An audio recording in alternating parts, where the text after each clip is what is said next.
Okay, so we are finishing up with Unit 7. Okay, this is our last topic. We're doing section 7.3. Okay, I'm using worksheet, ironically, 7-3, which is, there's blank copies posted to Schoology. Okay, there are detailed answer keys on Schoology that you are supposed to use to check your answers. Some of you are not doing that and you are not getting full credit on the homework. Please make sure you check your answers, okay? And by that, I mean you need a pen, right? You should be checking them and make any corrections, all right? Like physically with a check mark, all right?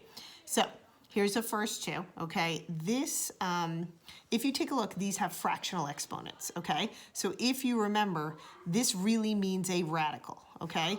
And so does 4/3, right? Because this is power over index, so this is like a cube root, and so is this, 2/3.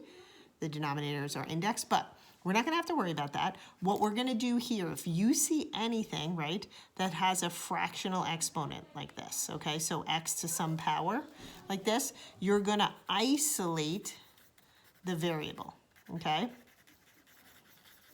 Okay, so just like you would if it didn't have this crazy exponent, all right, you're gonna do the same thing. So here, I'm going to subtract 41, okay, and do the opposite operation. So then that gives me 9, okay? Now, I want this to be 1, okay?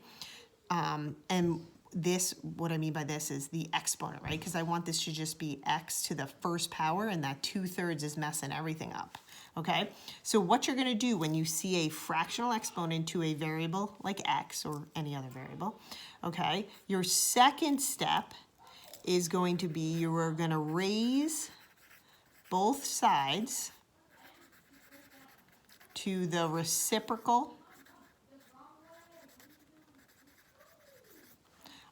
power, okay? And when I say reciprocal power, hopefully you guys recognize, I just mean flip the fraction. Flip the fraction, okay? Okay, so that's what we're gonna do for reciprocal. So if you look here, this is 2/3, so I'm gonna do 3/2, okay? But whatever I do to one side, I have to do to the other side, okay? So I'm gonna raise that to the 3/2 power. Okay, let me scoot this over a little bit here. Okay, so if I do 3/2 power, now remember your rules here. If you have an exponent raised to a power, you multiply the two. Well, 2/3 times 3/2, right, would give me 6/6. Well, 6/6 is 1, okay? And that will always happen, that the numerator and denominator become the same, and this becomes a 1 if you raise it to the reciprocal power, okay? So you don't even have to show that, okay? You just raise to the reciprocal power, that becomes x to the first. And then you want to think about this. You can put this in your calculator, right? I'm okay with that. 9, right, raised to the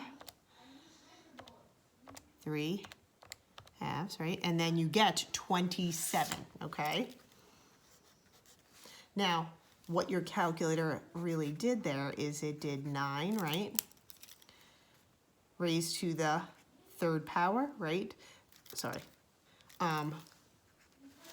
The power over index, right? This is square root, right? And then we raised it to the 3rd power. So that means we get 27, okay? So now, if we go to the next guy, it's a little more complicated, but not much, okay? You're gonna still wanna isolate this x with this exponential fractional exponent. So you're gonna add 5, right? So you always get rid of the addition or subtraction first, just like you would with a normal equation, all right? So then it's 2x to the 4/3 equals 55. Okay, 56, if I could do my math right. Whoopsie. Then the 2 is being multiplied here, so we're going to divide through by 2. So we get x to the 4/3 power.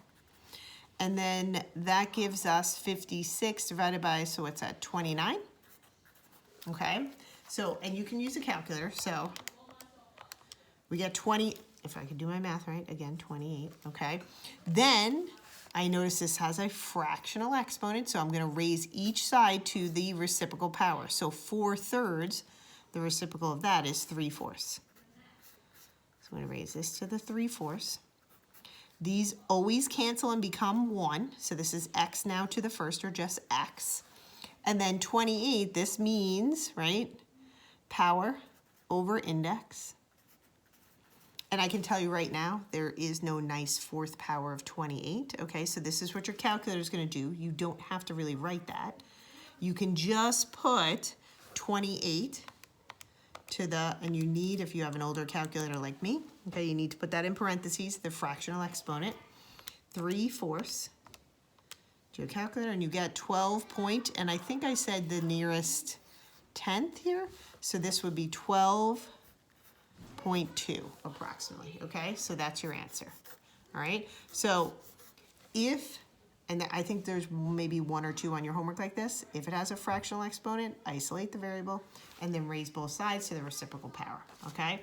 So those are really radicals, they just don't look like it. Now we're gonna take a look at ones that are actually written in radical form, okay? And I copied these steps from your book, okay? So you can use these when you're working on your homework. It says isolate the radical on each side of the equation if necessary. So that's similar to what we did here, okay?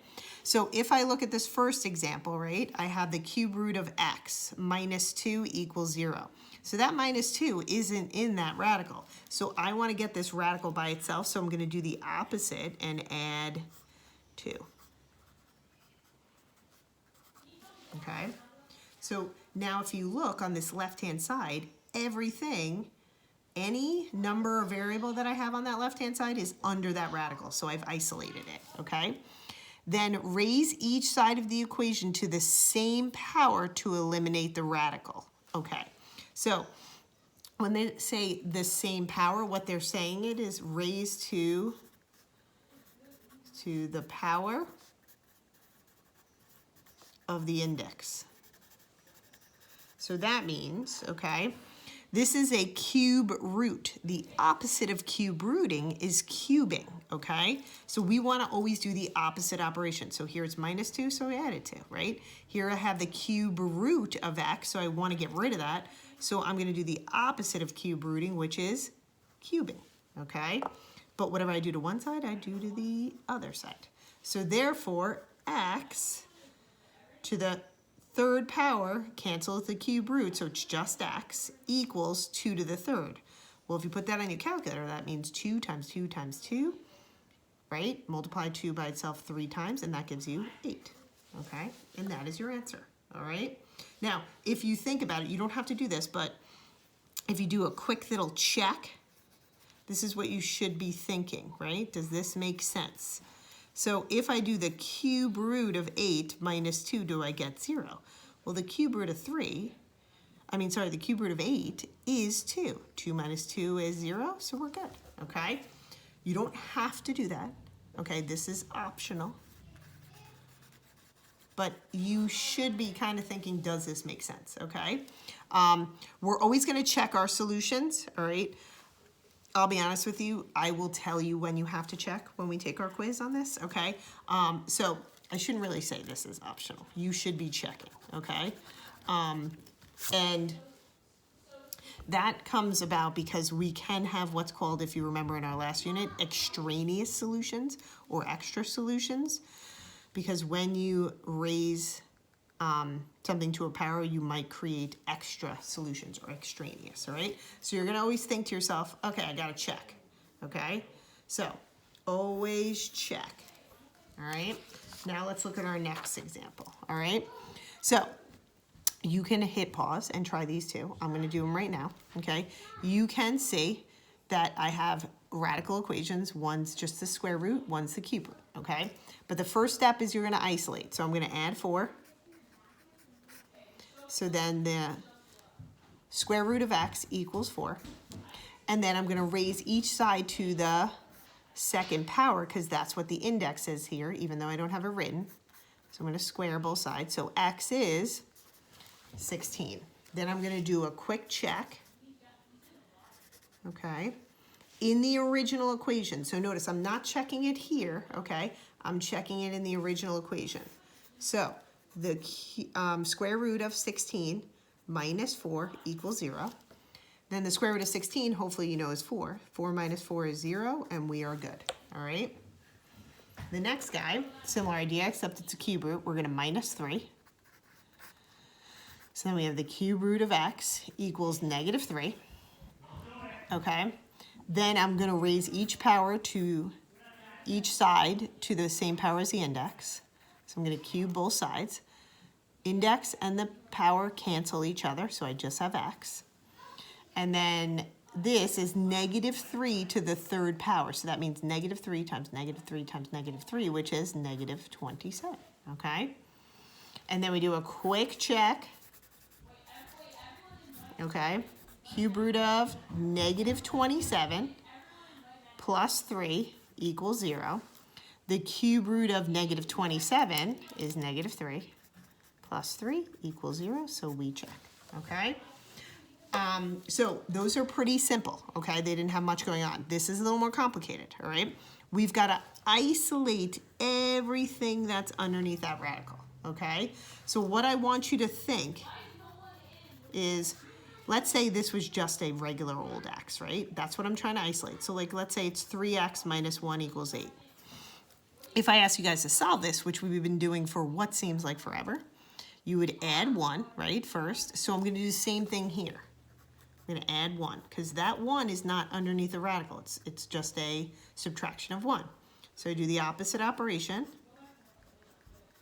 right? And then this becomes 9. Then once I bring the 1 over, right, then I've got this 3 to deal with. Well, it's 3 times x, right, because that's in front of the variable. So I would divide through by 3. Well, here, that 3 is in front of this radical, right? So it's a coefficient, so I'm going to divide by 3 to both sides. Those cancel, and I get the square root of x plus 4 equals 3. Okay, and now I have my everything on this side, that x plus 4, it's all underneath that radical, right? So I've isolated the radical.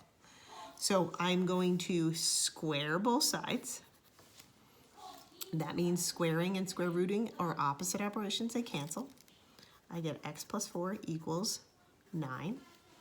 And then now that I no longer have that radical and got rid of it, I'm going to do minus 4, x is 5. Okay? Now, I know you all love this, but we're going to do a check. Okay, so our check is going to be in the original, right? So I'm going to bring the original, 3